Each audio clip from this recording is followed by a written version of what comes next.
দুটি ডিপ্লোমা কোর্সকে স্নাতকের মর্যাদার দাবিতে বিভিন্ন স্থানে নার্সিং কলেজ শিক্ষার্থীদের বিক্ষোভ, ক্লাস পরীক্ষা বন্ধ।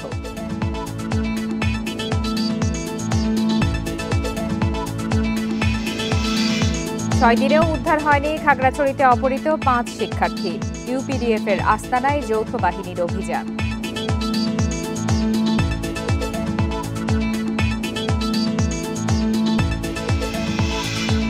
বড় দুর্নীতি হয় সরকারি কেনাকাটায়, মন্তব্য দুদক চেয়ারম্যানের। দুর্নীতিমুক্ত দেশ গড়তে সবার সহযোগিতা আহ্বান।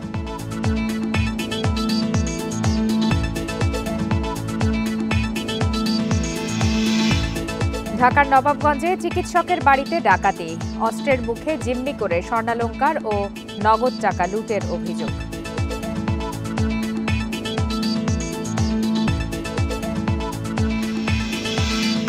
তৃণমূল পর্যায়ে নির্বাচনের প্রস্তুতি নিচ্ছে বিভিন্ন রাজনৈতিক দল, অনেক প্রার্থীকে নিয়ে আলোচনা।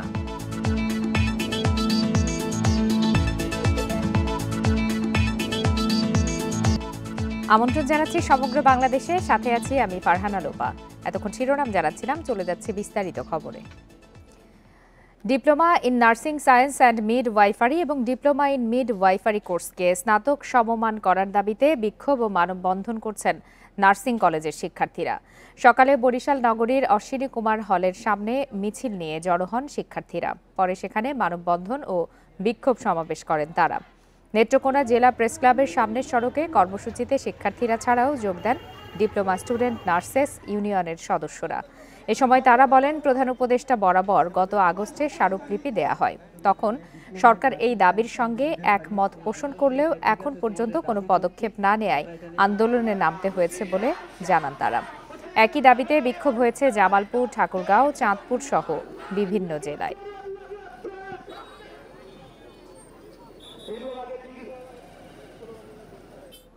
বান্ডেল থাকলে প্রতি সেনমানিতে টাকা বাঁচবে। বিকাশ সেনমানি বান্ডেল কিনে জিতুন প্রতি লেনদেনে। কারিগরি নয়, এমন ক্রাফটদের করা হাইকোর্টের রিটের রায়ের প্রতিবাদে রাজশাহী পলিটেকনিক ইনস্টিটিউটের প্রশাসনিক ভবনে তালা দিয়েছেন শিক্ষার্থীরা। বেলা 11:30 থেকে দুপুর 1টা পর্যন্ত পলিটেকনিক ইনস্টিটিউটের সামনে এই কর্মসূচি পালন করেন তারা। শিক্ষার্থীদের দাবি, তাদের যৌক্তিক আন্দোলনের সাথে একাত্মতা পোষণ করেছেন শিক্ষকরাও। দাবি আদায় না হওয়া পর্যন্ত আন্দোলন চলবে।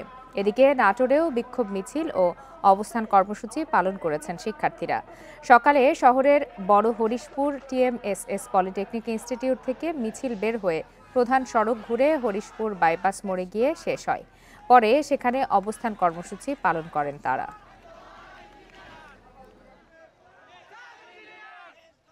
যে অবস্থান কর্মসূচি, সেই কর্মসূচিতে আজকে শিক্ষকগণ আমাদের সাথে উপস্থিত থাকবেন। কারণ আমরা ঈদ পূর্ব মুহূর্তে তারা আমাদের যে 6 দফা সম্পর্কে তারা একমত পোষণ করেছিল। 48 ঘন্টা পরে যদি উপর মহল থেকে কোনো শক্ত অবস্থান না নেয় বা এই 6 দফার কোনো যৌক্তিক সমাধান না দেয়, তাহলে আমরা আবার রাজপথে থেকে আমাদের দাবি আদায় করার জন্য সামনের দিকে এগিয়ে যাব। দ্রুত হাসপাতাল কার্যক্রম চালুর দাবি মানা না পর্যন্ত একাডেমিক ও প্রশাসনিক কার্যক্রম শাটডাউন কর্মসূচি পালন করছে সুনামগঞ্জ মেডিকেল কলেজের শিক্ষার্থীরা। সকাল 10টায় কলেজের প্রশাসনিক ও একাডেমি ভবনের ফটকে তালা দিয়ে রক্তাক্ত প্রতীকী অ্যাপ্রন ঝুলিয়ে দেন আন্দোলনকারীরা। পরে কালো ব্যাজ ধারণ করে মানববন্ধন ও বিক্ষোভ মিছিল করেন তারা।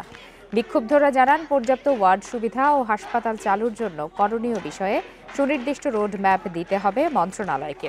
এছাড়া রবিবার কর্মসূচিতে হামলার বিচারের পাশাপাশি দাবি না মানা পর্যন্ত একাডেমিক ও প্রশাসনিক কার্যক্রম বন্ধ কর্মসূচি পালন করা হয়েছে। 15 এপ্রিল থেকে ক্লাস বর্জন করে মানববন্ধন, স্মারকলিপি ও অবরোধ কর্মসূচি পালন করছেন শিক্ষার্থীরা। আমাদের উপর যে ব্রুটাল ক্র্যাকডাউন চালানো হয়েছে, আমরা তার যথাযথ বিচার না পাওয়া পর্যন্ত আমাদের আন্দোলন চলবে। এখানে আমরা আমাদের ন্যায্য দাবি নিয়ে এসেছি, তাদের কোনো অধিকার নেই আমাদের উপর হামলা চালানোর। আমরা এর বিচার চাই। খাগড়াছড়িতে অপহৃত চট্টগ্রাম বিশ্ববিদ্যালয়ের 5 শিক্ষার্থীতে 6 দিনেও উদ্ধার করা যায়নি। তাদের খোঁজে ইউপিডিএফ এর গোপন আস্তানায় অভিযান চালিয়েছে যৌথ বাহিনী। এ সময় সামরিক ইউনিফর্ম সহ বিপুল প্রশিক্ষণ সরঞ্জাম উদ্ধার করা হয়। ভোরে সদর উপজেলার ভাইবনছড়া ইউনিয়নের পূর্ণচন্দ্র কারবারি পাড়ায় আস্তানাটির সন্ধান পায় যৌথ বাহিনী। ঘরের তালা ভেঙে তল্লাশি চালান সেনা সদস্যরা। এ সময় চাঁদা আদায়ের রসিদ ল্যাপটপ, মোবাইল, মাইক্রোফোন, সামরিক ইউনিফর্ম সহ বিপুল পরিমাণ প্রশিক্ষণ সরঞ্জাম জব্দ করা হয়। Khagrachari region commander brigadier general Sharif Mohammad Aman Hasan ঘটনাস্থল পরিদর্শন করে জানান, অপহৃতদের উদ্ধারে অভিযান চলবে। বুধবার বিজু উৎসব শেষে খাগড়াছড়ি থেকে চট্টগ্রাম ফেরার পথে গিরিফুল এলাকা থেকে 5 শিক্ষার্থীকে অপহরণ করে দুর্বৃত্তরা।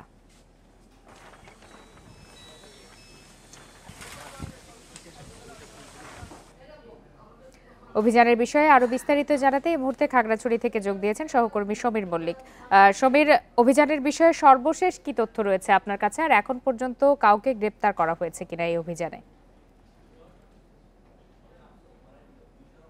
লোপা, আপনি জানেন গত বুধবারে কিন্তু চট্টগ্রাম বিশ্ববিদ্যালয়ের যে 5 শিক্ষার্থী খাগড়াছড়ি জেলা সদরের গিরিফুল এলাকা থেকে যে অপহৃত হয়েছে, সেই অপহরণের আজকে প্রায় 5 দিন পেরিয়ে গেছে। আজকে 6 দিন চলছে, কিন্তু এখন পর্যন্ত অপহরণ যারা হয়েছে তাদের কাছে উদ্ধার করা সম্ভব হয়নি। আজকে সকালে এই যে গিরিফুল এলাকারই মোটামুটি বলা যায় যে কাছেই যে ভাইবোনচরা যে এলাকাটি রয়েছে, সেখান থেকে একটু দূরে যে পূর্ণচন্দ্র কারবারিপাড়া, সেখানে কিন্তু যৌথ বাহিনীর অভিযানে ভোর 5:30টার দিকে তারা এই যে পূর্ণচন্দ্র কারবারিপাড়া একটি বাড়ি গিরে তাদের সন্দেহ হয় সেটি তালাবদ্ধ ছিল। পরবর্তীতে যখন আসলে তালা ভাঙা হয়, সেখানে দেখা যাচ্ছে আসলে বিপুল পরিমাণ প্রশিক্ষণের সামগ্রী। এর মধ্যে আমরা দেখেছি যে পোশাক রয়েছে, সামরিক প্রশিক্ষণের যে পোশাকগুলো রয়েছে, বিভিন্ন ধরনের কেটস রয়েছে, ল্যাপটপ, মোবাইল, ওয়াকি টকি সহ, এবং এই যে সনাতনী যে পদ্ধতিতে যে গুলতি ব্যবহার করে সেই গুলতি এগুলো আমরা দেখেছি। একই সাথে গুলি উদ্ধার করা হয়েছে এবং এরকম ইউপিডিএফের লোগো সম্বলিত পতাকা সহ, পোস্টার সহ বিভিন্ন ধরনের সরঞ্জাম আমরা দেখেছি, সেগুলো যৌথ বাহিনীর পক্ষ থেকে উদ্ধার করা হয়েছে। এবং সেই এলাকাটি একেবারে পাহাড় বেষ্টিত একটি গ্রাম, সেখানে কিন্তু নিরাপত্তা বাহিনীর পক্ষ থেকে দাবি করা হয়েছে এটা দীর্ঘদিন ধরে এখানে ইউপিডিএফের এলাকা, ঘাঁটিয়া এলাকা হিসেবে সেটি ছিল এবং সেইখানেই তারা গোপন স্থান করেছে। এবং আমরা কিছু দুপুরবেলা যে নিরাপত্তা বাহিনীর পক্ষ থেকে যে প্রেস বিজ্ঞপ্তিটা পেয়েছি, সেখানে একটা দাবি করা হয়েছে এটি মূলত ইউপিডিএফের যে জেলা সংগঠক অঙ্গমারমা তার একটি আস্তানা হিসেবে প্রেস বিজ্ঞপ্তিতে উল্লেখ করা হয়েছে। আমরা এই বিষয়টা নিয়ে কিছুক্ষণ আগে খাগড়াছড়ির যিনি পুলিশ সুপার মোহাম্মদ আরিফুন জুয়েল তার সাথেও কথা বলেছে। তিনিও বলছেন যে তাদের শিক্ষার্থীদের উদ্ধারে সর্বোচ্চ চেষ্টা করছে এবং সেটিকে সর্বোচ্চ অগ্রাধিকার দিয়ে তারা কিন্তু অভিযানগুলো পরিচালনা করা হচ্ছে।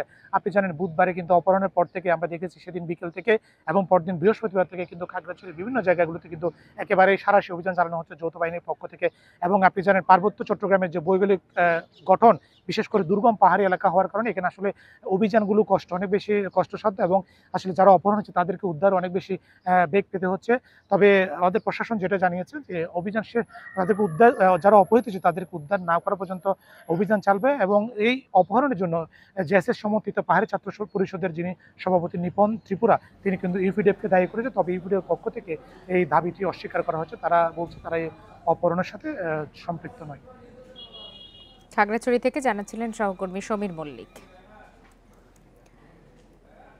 দেশের দুর্নীতির বড় অংশই হয় সরকারি কেনাকাটায়, এই মন্তব্য করেছেন দুদক চেয়ারম্যান আব্দুল মোমেন। এজন্য দুর্নীতিমুক্ত দেশ গড়তে সবার সহযোগিতা চেয়েছেন তিনি। সকালে লালমনিরহাট জেলা পরিষদ অডিটোরিয়ামে গণশুনানিতে অংশ নিয়ে তিনি আরও বলেন, দুদকের কেউ যদি দুর্নীতি করে তখন অন্যদের কিছু বলার থাকে না। এজন্য দুর্নীতি দমন কমিশনের কারো বিরুদ্ধে যদি অভিযোগ আসে তা তদন্ত করে ব্যবস্থা নেয়ার আশ্বাস দেন তিনি। এ সময় জেলার বিভিন্ন সরকারি প্রতিষ্ঠানের বিরুদ্ধে আসা 106টি অভিযোগের শুনানি অনুষ্ঠিত হয়। আমরা যদি দেখি যে সরকারের যত দুর্নীতি, এর বড় অংশটা কোথেকে হয়? বড় অংশটা হচ্ছে প্রকিউরমেন্ট, জিনিসপত্র কেনাকাটা, আমাদের নির্মাণ কাজ, এগুলিতে। তো সেগুলির দিকে একটু খেয়াল রাখতে হবে আমাদের। ঢাকার নবাবগঞ্জে এক চিকিৎসকের বাড়িতে ডাকাতির ঘটনা ঘটেছে। এ সময় স্বর্ণালংকার ও নগদ টাকা লুট করে নিয়ে যায় ডাকাতরা। ভোরে উপজেলার বলমন্তরচর এলাকার চিকিৎসক রফিকুল ইসলামের বাড়িতে এই ঘটনা ঘটে। ভুক্তভোগী জানান, ভোরে 7 থেকে 8 জনের ডাকাত দল জানালার গ্রিল কেটে ঘরে প্রবেশ করে। ধারালো অস্ত্রের মুখে পরিবারের সবাইকে জিম্মি করে তারা। এ সময় নগদ 50,000 টাকা, বিদেশি মুদ্রা ও 11 ভরি স্বর্ণ লুট করে নিয়ে যাওয়া হয়। ঘটনাস্থল পরিদর্শনের পর জড়িতদের দ্রুত আইনের আওতায় আনার আশ্বাস দিয়েছে পুলিশ।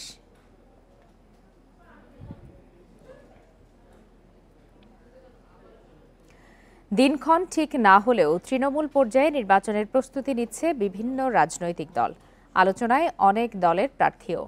আওয়ামী লীগের সময়ে উপযুক্ত পরিবেশ না পেয়ে ভোট বিমুখ থাকলেও এখন সক্রিয় দলগুলোর নেতাকর্মীরা।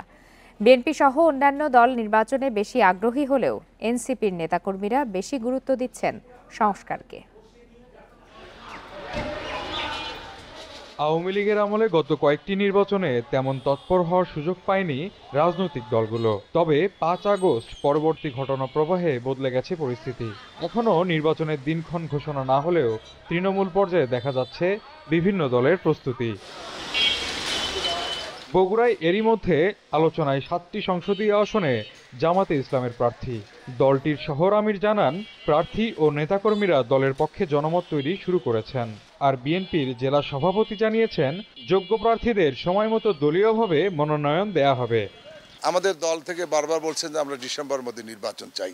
আর কিছু কিছু দল তারা কালক্ষেপণ করছেন এই কারণেই, তারা জানে এই মুহূর্তে নির্বাচনে হলে অনেকের জামানত বাজেয়াপ্ত হয়ে যাবে, বিএনপি রাষ্ট্র ক্ষমতায় যাবে। আমাদেরকে কাজ করার জন্য বলছে, আমাদেরকে নির্বাচন ডিসেম্বরে হবে বা নভেম্বরে হবে এরকম কিছু বলেনি। এবং এটাও হতে পারে আমাদের কাজ করার জন্য বলছে, ঠিক পূর্ব মুহূর্তে যদি কেন্দ্রীয় সংগঠন বলে যে আমাকে বসে যেতে হবে, অন্য কাউকে দিবে, এটাও আমাদের মেনে নিতে হবে। এদিকে এনসিপি নেতারা বলছেন, দেশ স্বাধীনের পর বারবার স্বৈরাচারের জন্ম হয়েছে, তাই রাষ্ট্র সংস্কারেই বেশি গুরুত্ব দিচ্ছেন তারা। আমাদের নির্বাচন ব্যবস্থা, এমনকি আমাদের সংসদের যে সংসদীয় গঠন, আমাদের প্রধানমন্ত্রী প্রেসিডেন্টের যে ক্ষমতার ভারসাম্য, এগুলো সব কিছু এখন এমন একটা সিস্টেমে আছে, এই সিস্টেমে একটা রাষ্ট্র ব্যবস্থা চলতে পারে না। অবাধ, সুষ্ঠু ও নিরপেক্ষ নির্বাচন দেখতে চান ভোটাররাও। আস্থা ফেরানোর বিষয়টিকে বেশি গুরুত্ব দিচ্ছেন তারা। সংস্কার না হলে নির্বাচন করে কোনো লাভ হবে না, আগে দেশকে ঠিক করতে হবে, করে যদি নির্বাচন যায় সব দলেরই আর কি ভালো হবে। যে প্রত্যাশায় নতুন বাংলাদেশের যাত্রা শুরু হয়েছে নির্বাচনের মাধ্যমে, তা যেন স্থায়ী রূপ পায়, এই প্রত্যাশা ভোটারদের। জজিফ হোসেন, ইন্ডিপেন্ডেন্ট নিউজ, বগুড়া।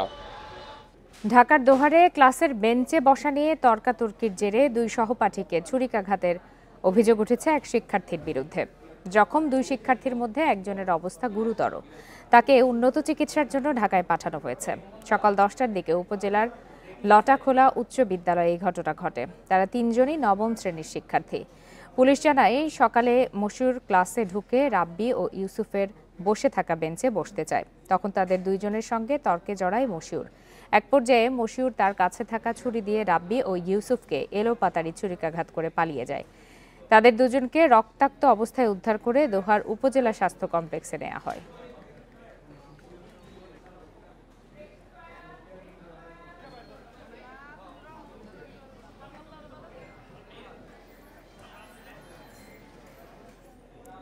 কুয়েটে আন্দোলনরত শিক্ষার্থীদের সাথে বিশ্ববিদ্যালয় কর্তৃপক্ষের আলোচনা হয়েছে।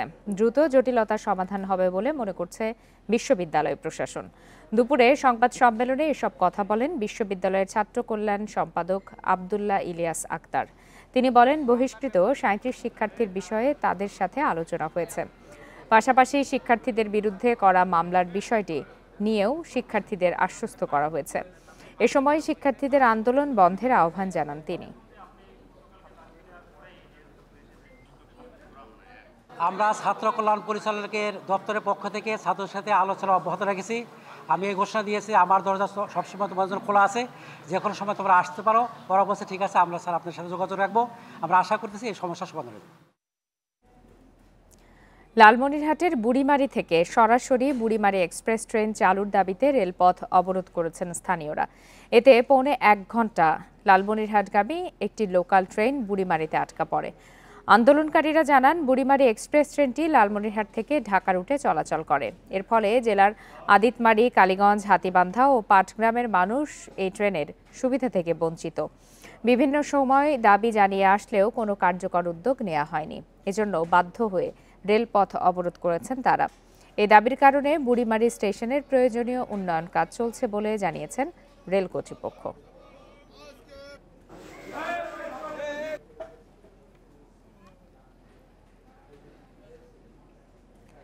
সুন্দরবনে অভিযানে অস্ত্র, গুলি সহ 2 বনদস্যুকে গ্রেপ্তার করেছে কোস্টগার্ড। এ সময় মুক্তিপণের দাবিতে অপহৃত 2 জেলেকে উদ্ধার করা হয়েছে।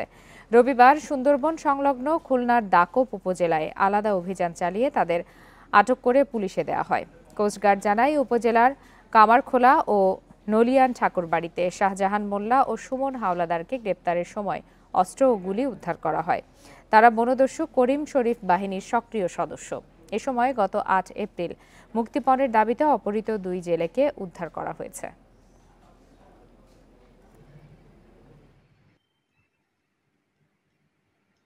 উদ্ধারকৃত অবৈধ অস্ত্র, গোলাবারুদ সহ আটককৃত ব্যক্তির বিরুদ্ধে পরবর্তী আইনানুগ ব্যবস্থা গ্রহণের জন্য তাকব থানা হস্তান্তর কার্যক্রম প্রক্রিয়াধীন এবং উদ্ধারকৃত জেলেদের পরিবার নিকট হস্তান্তর কার্যক্রম প্রক্রিয়াধীন। প্রাইম এশিয়া বিশ্ববিদ্যালয়ের শিক্ষার্থী জাহিদুল ইসলাম পারভেজ হত্যার প্রতিবাদে বরিশাল, জাহাঙ্গীরনগর ও হবিগঞ্জে মানববন্ধন হয়েছে। সকালে বরিশাল সরকারি বিএম কলেজের সামনে মানববন্ধন করে ছাত্রদল নেতাকর্মীরা। একই সময়ে হাতেম আলী কলেজ, আলেকান্দা কলেজ সহ বিভিন্ন কলেজে মানববন্ধন হয়েছে। দুপুরে জাহাঙ্গীরনগর বিশ্ববিদ্যালয়ের কেন্দ্রীয় শহীদ মিনারের সামনে মানববন্ধন করে ছাত্রদল। পারভেজকে সুপরিকল্পিতভাবে হত্যা করা হয়েছে বলে দাবি তাদের। এছাড়া হবিগঞ্জে মানববন্ধনে পারভেজের হত্যাকারীদের দ্রুত গ্রেপ্তার ও শাস্তির দাবি জানান ছাত্রদল নেতারা।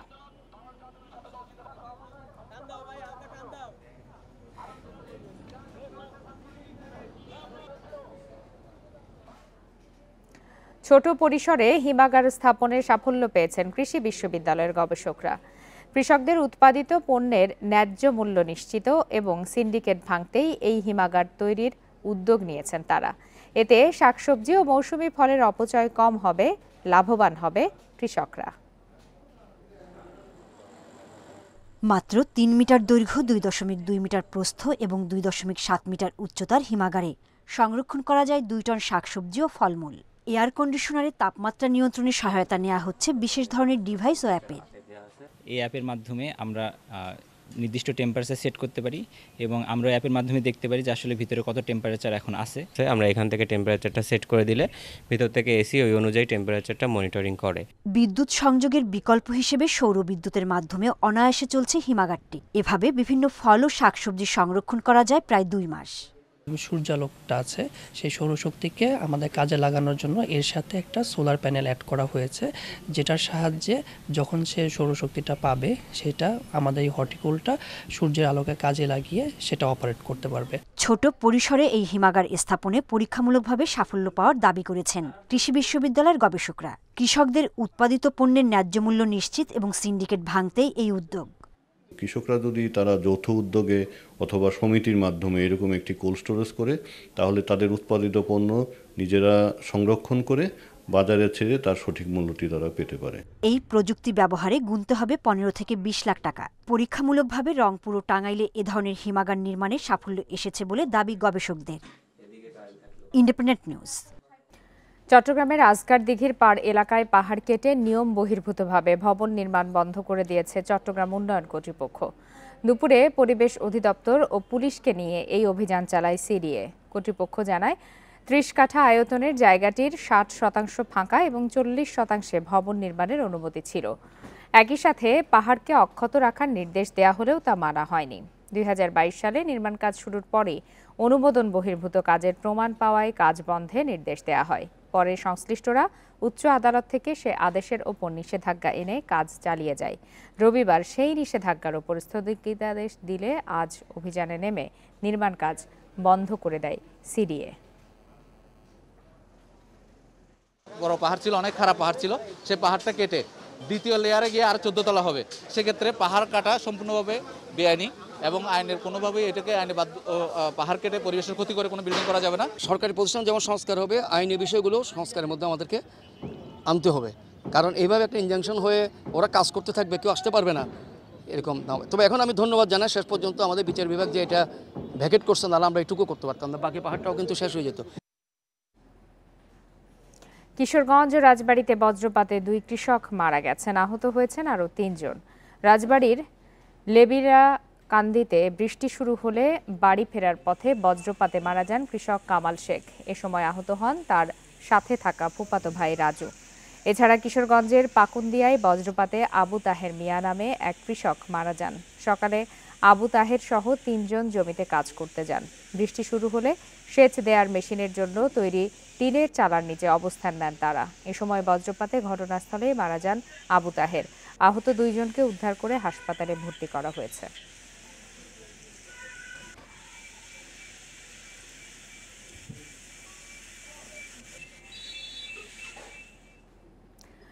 নোয়াখালীর মাইজদীতে ভারী বৃষ্টিতে বিভিন্ন সড়কে জলাবদ্ধতা সৃষ্টি হয়েছে। এতে দুর্ভোগে পড়েন শিক্ষার্থী সহ অফিসগামী মানুষ। সকালে টানা ৩ ঘন্টা ভারী বৃষ্টি হয় নোয়াখালীতে। এতে মাইজদীর আল ফারুক একাডেমি সড়ক সহ বিভিন্ন এলাকায় জলাবদ্ধতা সৃষ্টি হয়। স্থানীয়দের অভিযোগ, গত বর্ষার পর খাল এবং নালা পরিষ্কার না করায় এমন অবস্থা হয়েছে। এদিকে জেলা আবহাওয়া অফিসের ভারপ্রাপ্ত কর্মকর্তা রফিকুল ইসলাম জানিয়েছেন, সকাল থেকে নোয়াখালীতে ৩৬ মিলিমিটার বৃষ্টিপাত রেকর্ড করা হয়েছে।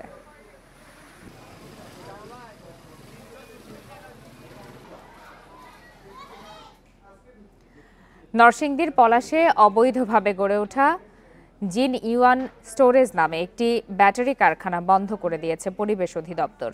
সকালে উপজেলার ফুলবাড়িয়া গ্রামে কারখানাটিতে অভিযান চালানো হয়। পরিবেশ অধিদপ্তরের নির্বাহী ম্যাজিস্ট্রেট আব্দুল্লাহ আল মামুন জানান, ফুলবাড়িয়া গ্রামে অবৈধভাবে ব্যাটারি ফ্যাক্টরিটি গড়ে ওঠে। কারখানা থেকে নিঃসৃত কেমিক্যাল এলাকার ফসলি জমি সহ আশপাশের পরিবেশের ক্ষতি করছে। দীর্ঘদিন ধরে ফ্যাক্টরিটি স্থায়ীভাবে বন্ধের দাবি জানিয়ে আসছিল এলাকাবাসী। পরে অভিযান চালিয়ে ক্ষতিকর এই ফ্যাক্টরিটির বিদ্যুৎ সংযোগ বিচ্ছিন্ন করে স্থায়ীভাবে বন্ধ করে দেয় প্রশাসন।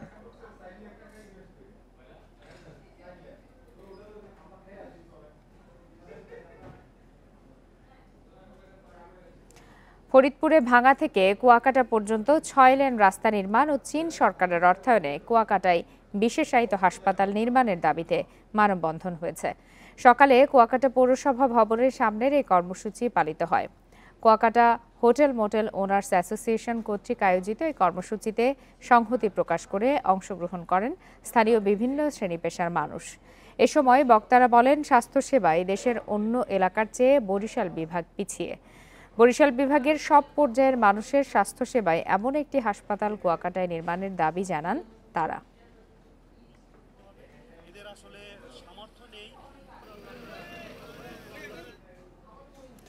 শেরপুরের শ্রীবর্দীতে কাঁচা রাস্তা পাকাকরণের দাবিতে মানববন্ধন করেছেন শিক্ষার্থী সহ স্থানীয়রা।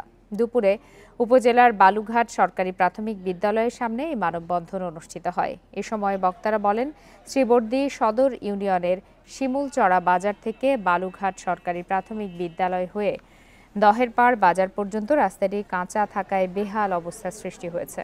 বর্তমানে রাস্তাটি ব্যবহারের অনুপযোগী হয়ে পড়ায় চলাচল করতে গিয়ে ভোগান্তিতে পড়তে হচ্ছে স্থানীয়দের। সেই সাথে পায়ে হেঁটে যেতেও অসুবিধায় পড়তে হচ্ছে শিক্ষার্থী সহ সাধারণ মানুষকে। মানববন্ধন শেষে উপজেলা নির্বাহী কর্মকর্তা বরাবর স্মারকলিপি দেন স্থানীয়রা।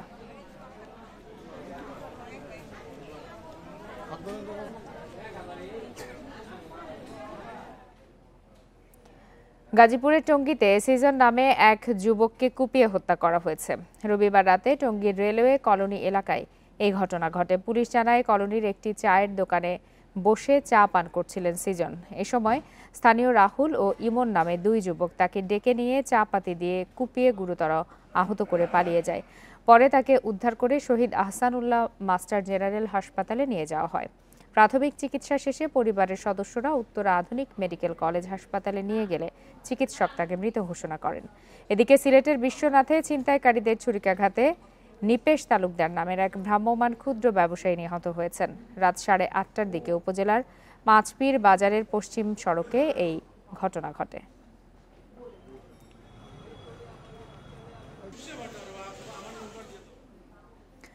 শেরপুরে ধানক্ষেত থেকে এক অটোরিকশা চালকের মরদেহ উদ্ধার করেছে পুলিশ। সকালে সদর উপজেলা তাতালপুরের একটি ধানক্ষেত থেকে আব্দুল লতিফের মরদেহটি উদ্ধার করা হয়। পুলিশ জানায়, ধানক্ষেতে অটো চালক লতিফের মরদেহ পড়ে থাকতে দেখে পুলিশকে খবর দেয় স্থানীয়রা। খবর পেয়ে মরদেহটি উদ্ধার করে হাসপাতালের মর্গে পাঠানো হয়েছে। হত্যার ঘটনায় জড়িতদের ধরতে এরই মধ্যে অভিযান শুরু হয়েছে। শ্বাসরোধে হত্যার পর ধানক্ষেতে লতিফের মরদেহ ফেলে দেওয়া হয়েছে বলে ধারণা পুলিশের।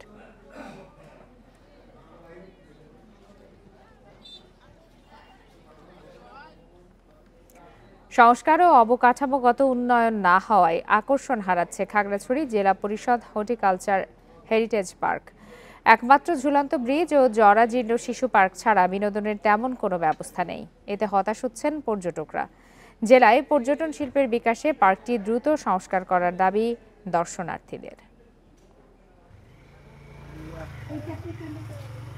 2013 সালে 22 একর জায়গায় চালু হয় খাগড়াছড়ি পার্বত্য জেলা পরিষদ হর্টিকালচার হেরিটেজ পার্ক। শহরের কাছাকাছি হওয়ায় পর্যটকদের পাশাপাশি সারা বছরই স্থানীয় দর্শনার্থীদের ভিড় থাকে। সাপ্তাহিক ছুটি ও উৎসবের সময় সংখ্যা বাড়ে দর্শনার্থীদের। পার্কে প্রবেশে 40 টাকায় টিকিট কেটে হতাশ হন অনেকে। একমাত্র ঝুলন্ত ব্রিজ ছাড়া আকর্ষণ করার মতো নেই তেমন কিছুই। শিশুদের জন্য কিডস জোন থাকলেও নেই পর্যাপ্ত রাইড। দীর্ঘদিন ধরে নষ্ট হয়ে পড়ে আছে টয় ট্রেনও। সংস্কারের অভাবে অনুপযোগী হয়ে পড়েছে পার্কের ভেতরের লেক। পার্কে এসেছিলাম যে রেলগাড়ি চলতে, কিন্তু দেখি হঠাৎ করে দেখেছি কি রেলগাড়িটা নষ্ট। এখানে আগে লেকের পানি অনেক ভালো ছিল, এখন লেকের পানি শুকিয়ে গেছে, বোটিং করারও কোনো সুযোগ নাই। 2 বছর আগে একবার আসছিলাম, এখানে কিন্তু অনেক ভালো ছিল। এখন তো দেখতেছি আসলে অনেক কিছুই কমে গেছে। পর্যটক শিল্পের বিকাশে পার্কটি সংস্কারের দাবি জানিয়েছে পর্যটন উদ্যোক্তারা। আর আকর্ষণ বাড়াতে বিভিন্ন সংস্কারের সুপারিশ করা হয়েছে বলে জানিয়েছে কর্তৃপক্ষ। কায়াকিং এর ব্যবস্থা করা যায়, লেকটাতে পানি নাই, তারপরে এখানে একমাত্র ঝুলন্ত ব্রিজ ছাড়া আর কোনো অ্যাক্টিভিটিস করার কোনো সুযোগ নাই পর্যটকদের। এতে পর্যটকরা আসার একটা আগ্রহ হারাচ্ছে। ছোট ছোট করে যদি কটেজ তৈরি করতে পারি তাহলে আমাদের পর্যটকদের জন্য ভালো হবে বা আমাদের সোর্সও বাড়বে। এই বিষয় নিয়ে আমি চিফ স্যারের কাছেও আমি কথাটা বলছি, চেয়ারম্যান মহোদয়ের সাথেও আমি আলোচনা করছি। মাসে অন্তত 10,000 পর্যটক ও দর্শনার্থী ঘুরতে আসেন এই হর্টিকালচার হেরিটেজ পার্কে। Independent news. ইলিশ রক্ষায় নানা পদক্ষেপে 10 বছরে বরিশাল অঞ্চলে মাছটির উৎপাদন প্রায় 2 লাখ টন বেড়েছে বলে দাবি মৎস্য অধিদপ্তরের। তবে আড়তদার পাইকাররা এই দাবির সঙ্গে বাস্তবতার মিল পাচ্ছেন না। তাদের দাবি একসময়ের জমজমাট ইলিশের মোকাম প্রায়ই থাকে মাছ শূন্য। এই পরিস্থিতিতে জেলার 163 ইলিশের আড়তের মধ্যে 103টি বন্ধ হয়ে গেছে গত কয়েক বছরে। বরিশালে ইলিশের বড় ক্ষেত্র হিসেবে হিজলা, ভোলা, হাইমচর, মেহেন্দিগঞ্জ সহ মেঘনা থেকে কারখানা নদী পর্যন্ত 17টি স্থানকে চিহ্নিত করেছে মৎস্য অধিদপ্তর। এছাড়া খাবার, উপযুক্ত পরিবেশ ও স্বাভাবিক স্রোতের কারণে জেলার 90 নদীর সবগুলোতেই পাওয়া যায় ইলিশ। মৎস্য অধিদপ্তরের তথ্য অনুযায়ী 10 বছরে বরিশালে ইলিশের উৎপাদন বেড়েছে 2 লাখ টনের বেশি। শ্যালো ওয়াটার লাগবে, পর্যাপ্ত প্লাঙ্কটন লাগবে এবং একটু স্রোত লাগবে, যেটা ফুললি মিলে গেছে এই বরিশাল অঞ্চলে। তবে মৎস্য অধিদপ্তরের দাবির প্রতিফলন দেখেন না আড়তদাররা। তারা জানিয়েছেন মাছ সংকটে একে একে বন্ধ হয়ে যাচ্ছে ইলিশের মোকাম। পোর্ট রোড, চন্দ্রমোহন ও বেলতলা মোকামের আড়তদার, পাইকার ও রপ্তানিকারকরা বলছেন যোগান কম থাকায় ইলিশের দাম আকাশচুম্বী। আমরা এই টাইমে নাহলে ডেলি 1-1.5 মণ মাছ মাপতাম, এখন মনে করেন ডেলি 50 মণ মাছও হয় না। মাছ কমতেছে, প্রতি বছরই মাছ কমতেছে। এই অ্যাডজাস্ট হিসাব কিভাবে তারা বাইর করে? এখন তারা কি সময়ে প্রত্যক্ষভাবে স্থান মতো যাইয়া জরিপ করে না অফিসে জরিপ করে, সেটা আমি জানি না। এদিকে মৎস্য অধিদপ্তরের কর্মকর্তাদের দাবি চাহিদা বেড়ে যাওয়ায় যোগান বাড়ার বিষয়টি চোখে পড়ছে না। এছাড়া যোগাযোগ ব্যবস্থার উন্নতির কারণে সহজেই মাছ চলে যাচ্ছে দেশের বিভিন্ন প্রান্তে। ভোলার ইলিশ কিন্তু সরাসরি চলে যায় নোয়াখালীর চেয়ারম্যান ঘাটে, তাহলে সেই ইলিশটা আমরা বরিশালে কিন্তু দেখতে পাচ্ছি না। আবার আরেকটু বলবো যে ইলিশটা সমুদ্রের যে ইলিশটা বরিশালে মোকামে বা ঘাটে আসতো, মহিপুর, আলিপুর থেকেই মাছ ট্রাকে লোড দিয়ে সারা দেশে তারা পরিবহন করে নিয়ে চলে যাচ্ছে। এই কারণেই হচ্ছে যে এখানকার দোকানপাট মাছ তেমনটা পাচ্ছে না। গত বছর বরিশালে ইলিশের উৎপাদন ছিল 3,72,000 টন। ইলিশ রক্ষায় নানা পদক্ষেপের কারণে আগামীতে উৎপাদন আরও বাড়ার আশা দেখছে মৎস্য অধিদপ্তর। Independent news. মূল ক্যাম্পাসে ফেরা বৈষম্য দূর করার দাবিতে মানববন্ধন ও বিক্ষোভ করেছেন চট্টগ্রাম বিশ্ববিদ্যালয়ের চারুকলা ইনস্টিটিউটের শিক্ষার্থীরা। সকাল থেকেই কর্মসূচি পালন করেন তারা। শিক্ষার্থীদের অভিযোগ 2022 সাল থেকে চারুকলা ইনস্টিটিউটকে মূল ক্যাম্পাসের সাথে একীভূত করার দাবিতে আন্দোলন করে আসছেন তারা, কিন্তু স্বৈরাচারের দোষরা তা হতে দেয়নি। এতে নানা বৈষম্যের শিকার হতে হচ্ছে তাদের। 25 এপ্রিলের মধ্যে চারুকলা ইনস্টিটিউটকে মূল ক্যাম্পাসে ফিরিয়ে আনার দাবি তাদের। দাবি আদায় না হওয়া পর্যন্ত কর্মসূচি অব্যাহত রাখার কথা জানান শিক্ষার্থীরা। শেষ করছে আজকে সমগ্র বাংলাদেশ। ধন্যবাদ সবাইকে।